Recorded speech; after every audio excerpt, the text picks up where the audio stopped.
Thierry Beccaro, il a vu son père menacer sa mère avec un fusil. Thierry Beccaro, jovial animateur de Motus, raconte dans un livre coup de poing sur son passé d'enfant battu, la nuit où son père a failli tuer sa mère. Thierry Beccaro revient de loin.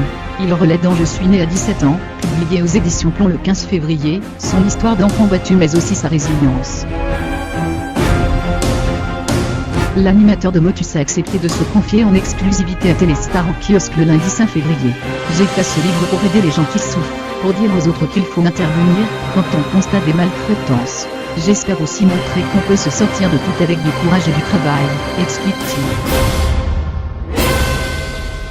Enfant, il était victime de maltraitance de la part de son père qui le rouait de coups pour une simple mauvaise note ou un coude sur la table. Je ne comprenais pas pourquoi cela me tombait dessus. Je me sentais tout seul. Heureusement, il ne s'en a jamais pris à ma sœur.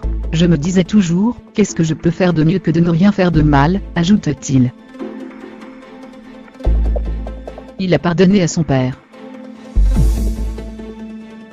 Mais la scène la plus stupéfiante du livre reste, cette nuit d'horreur quand il avait 17 ans. Il se réveille et voit sa mère tenue en joue par son père avec son fusil. C'est incommensurable. J'aurais voulu être un héros, comme dans mes rêves les plus fous, lui casser un vase sur la tête. Je n'ai pas pu le faire. J'étais dans un état de sidération. J'ai juste demandé, « Papa, qu'est-ce que tu fais ?» Il a baissé l'arme et saisi ma mère à la gorge. Pour moi, il n'y avait plus de réseau. Je suis mort à 17 ans. Je ne parlais plus, même au lycée. Si aujourd'hui, Thierry Beccaro a fait la paix avec de douloureux passés après des années de psychanalyse, je n'en veux plus à mes parents, assure-t-il.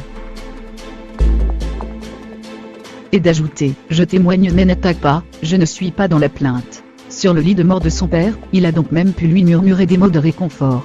Je lui ai caressé la joue et je l'ai remercié. Même ma sœur me chuchotait de ne pas dire cela. Mon père était aussi quelqu'un de formidable, il m'a obtenu mon premier stage à la radio, il me réveillait en pleine nuit pour voir avec lui les matchs de Coupe du Monde.